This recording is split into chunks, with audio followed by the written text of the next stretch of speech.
In this video, I show you 5 tips to improve your Facebook video ads. And let's start right away with the very beginning. So many people, when they use Facebook video ads, they still use the typical marketing objectives like traffic or conversions. But actually the best way, if you really want to start from scratch, if you don't have a warm audience, if you don't do remarketing or anything, the best thing to start with is video views, because this way Facebook will really show your video to as many people as possible and will get you some very cheap video views, such as 25%, 50%, 75% video views. And of course, the longer people watch the video, the more interested they are in your products and in your brand. So it's a great way to start from scratch if you don't have a warm audience, to go with the video views objective, send your video to as many people as possible and engage them to watch as much of the video as possible. So especially if you do not have too many pixel fires yet and too much data, or if you want to start a completely new campaign from scratch, it's never a bad idea to get at least one campaign running purely on video views and then start segmenting later on. So this is the first thing. The second thing, which should be quite obvious, but many people miss out on this, most of your videos will most likely be viewed on mobile. And if you do so, you should make sure that in the placements here, if you choose all devices, which is recommended, of course, you can also choose mobile or desktop only. But if you use mobile, make sure that you're actually targeting mobile only when connected to Wi-Fi. So first of all, many people have by default automatic videos on Facebook turned off if they are not connected to Wi-Fi, because they do not want to get their data volume eaten away by watching some random videos, especially since they start automatically sometimes. So turn this on if you really have video ads in place.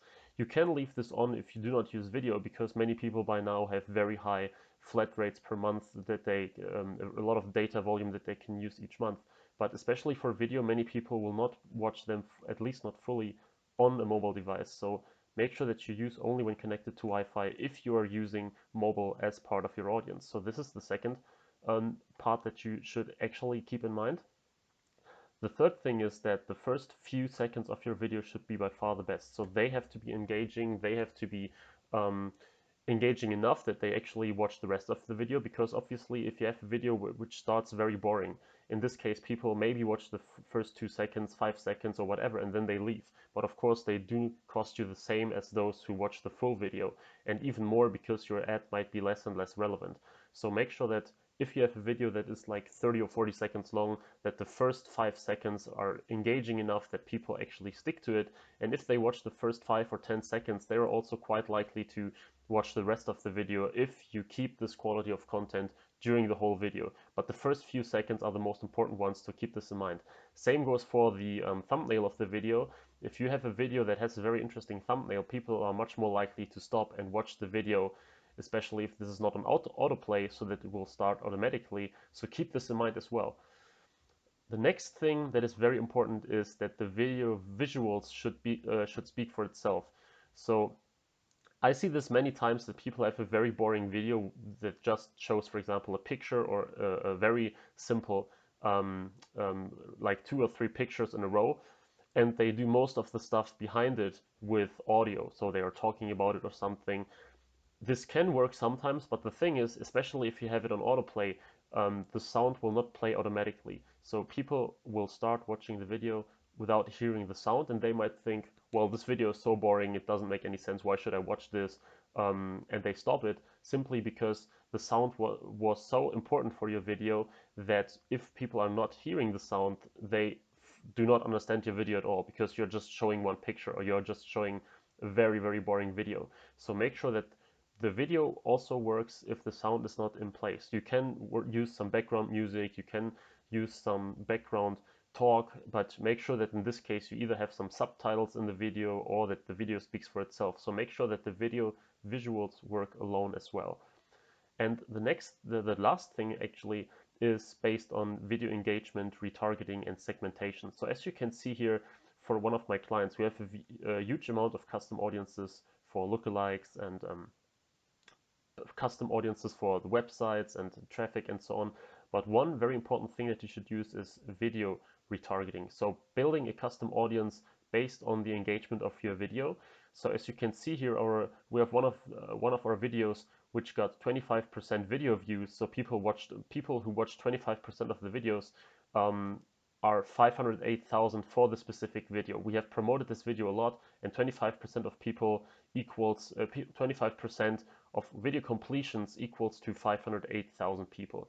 Obviously, for all video views combined are something like 1.5 million or so, but the more specific you get and the more video completion time you put into these audiences, the more relevant this audience is to your business and to your brand. So here we have 25% video views, and the next one we have 75 already, and for 75 the size is only 140,000, but it's still highly relevant because 75, or actually it's even more relevant, of course. 75% video views means that these people are interested enough to keep watching for like 45 seconds or 1 minute or 30 seconds. In our case, it was something like 35 seconds. And this means that they are interested enough to now come up with retargeting, for example, a custom offer for these people with a discount code. Of course, you can do the same to the 25% video views, but keep in mind that they are not as deep in your funnel as this 75% or even 100% video views. For those of you who not know how to create these audiences, it's very simple actually. You just need to go here on create audience and click on custom audience.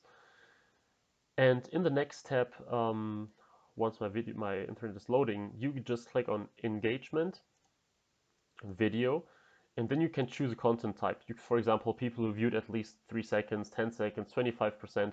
I typically do one with 75%, one with 25, and one, for example, with 3 seconds. So people who just started playing, but then they left immediately. So let's say 75% in the past 14 to 30 days or 45 days. Let's use 30 days for this. Enter a name, past 30 days, 75% views. And then you just choose a content type. So you click on choose video right here. I don't do this now because then you see all our videos, and obviously I don't want to show all of them. But you just click on choose videos, people who have watched at least 75% of them, and then Facebook starts populating this audience, and you can use it for remarketing, for lookalike audiences, and all these things. So I hope these very quick tips help you a little bit for your video ads on Facebook. Keep in mind that video ads are very powerful because Facebook tends to prefer them over image ads, since they want to boost their competitiveness with YouTube. So test it out and think about the tips I just gave you, build your audiences, remarket to them, and so on and so forth. Good luck and see you in the next video.